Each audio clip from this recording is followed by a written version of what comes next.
Okay, so I'm doing pork chops today. I'm about to clean my pork chops. Clean my pork chops with a lemon.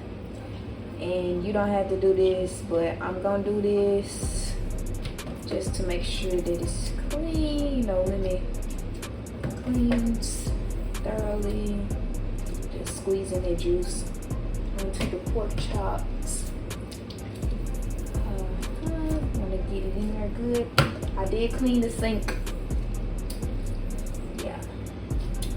Just want to make sure that you getting it good in there, and then I'm just going to squeeze the excess juice over my pork chops. Okay, and then you're gonna see me put some salt on these pork chops just for the cleaning, and then you're gonna see me rinse it back off. So don't be like, oh, why you seasoning and then washing them? This is just how I clean my meat. So yeah.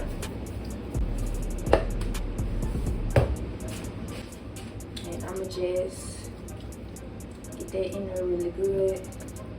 And I'm making 2 different types of pork chops today. I'm doing the smothered pork chops and then baked pork chops, because they want baked, I want smothered. So I'm gonna do me 2 smothered, 1 baked, and I'm gonna do him 2 baked, 1 smothered.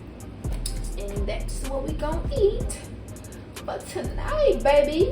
Cause yeah, make sure you use some cold water to rinse your meat.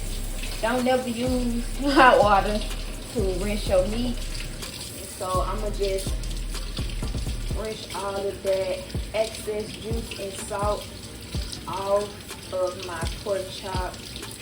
Getting it in really, really well. And then of course I'm gonna season my smothered versus my baked pork chops differently. We'll get into all that as the video goes further along. You might see me time lapse it.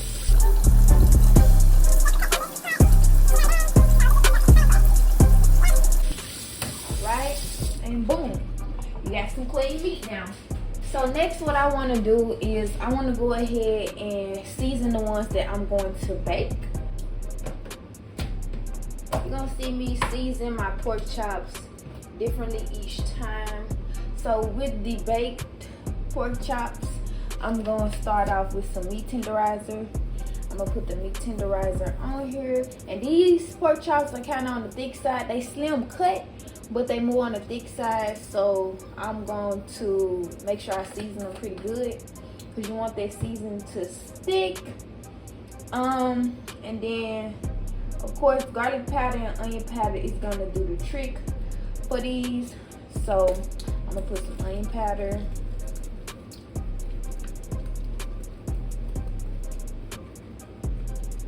and then I'm gonna put just a little bit of garlic, not too much,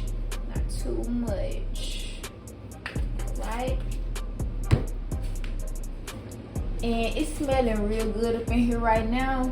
So the last thing I'm gonna use here is some pepper.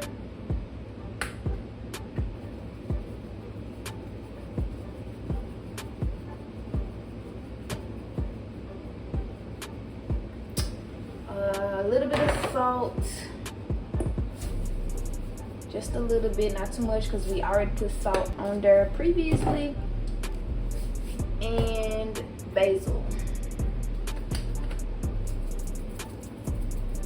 Yes, for the basil. Yes, on the basil.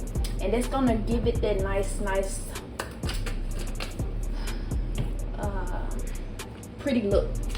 I say paprika, but paprika is, of course, it's optional. I just like to add it for color. And then you're gonna flip your meat over and repeat those same steps. Now for me, I like to massage everything in after I season both sides, but to each your to each his own. Presentation is a must when it comes to food. And then I'm gonna add my paprika to the back as well. All right, y'all, and then you're gonna see me massage this, and then we're gonna slab it into the oven. We're gonna do a little bit more to it, but then we're gonna slab it into the oven. And then of course you can pat yours dry. I didn't pat mine dry. It's still gonna turn out scrumptious because I'm cooking it. Yeah, you want that nice coloring. See that? That's what you're going for.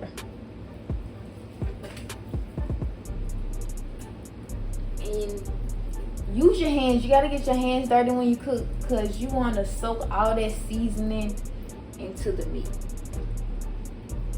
That is the most important part for baked food or any type of food, really.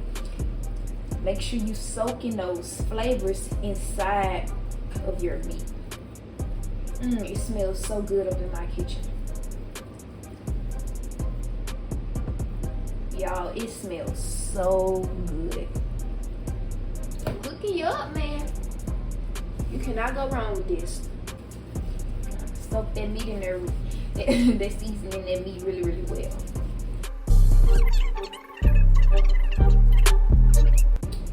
Yes, baby, yes. That coloring on these pork chops looks so beautiful. I'm telling you, you cannot go wrong with this. Your finished product of seasoning meat should look something like this.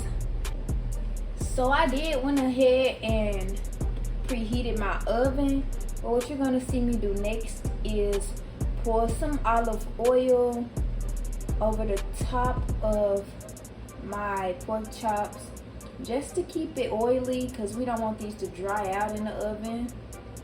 And of course, you can use any type of oil really. You can use vegetable oil, canola oil, but I'm just gonna use the classic olive oil.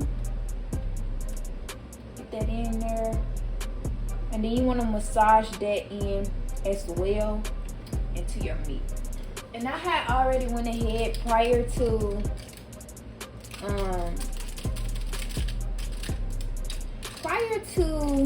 seasoning my meat. I had already started preheating my oven to 350, which is what we are going to be cooking these pork chops on. So you want to go ahead and preheat your oven beforehand. That'll be even better. Of course, you don't have to, but I say that's best if you want to go ahead and start cooking. And then some people use a brush. I'm using my bare hands. And you do want to put oil. I'm sorry, not oil. You do want to put aluminum foil on your baking pan so that your pork chops won't dry out. And then you want to just throw these in the oven and let it cook for 20 minutes.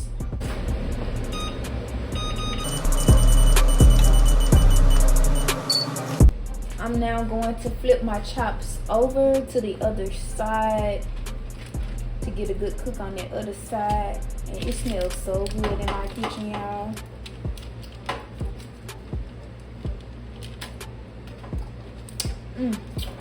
Tastes good too. Okay, I just want to get it a good cook on the other side. And this go round, we're just gonna broil it. You want to broil it for just 10 minutes.